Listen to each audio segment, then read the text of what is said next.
People tell us every week that our information has helped save their life. If you agree that this is helpful information, please like, share, and most of all, subscribe, because nothing makes a channel like subscriptions.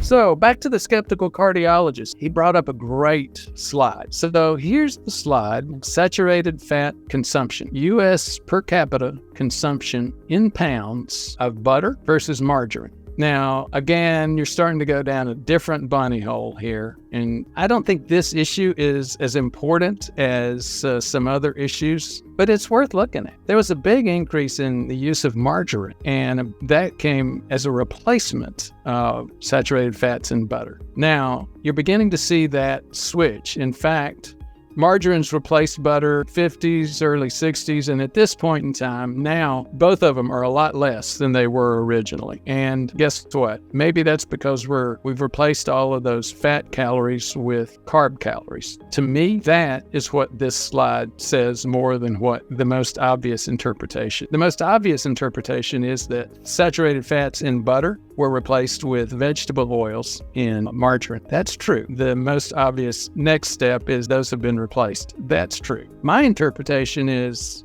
look at the total. Back in 1910, the total consumption was about 20 pounds of butter and margarine together. In 1940, the total consumption of butter and margarine was still about 20 pounds. But look at it now in 2010. The total consumption of margarine and butter is less than 10 pounds. What did we replace those calories with?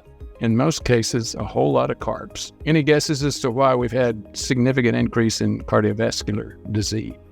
So let's go back to yet another article. This was a meta-analysis looking at dairy foods and cardiovascular disease.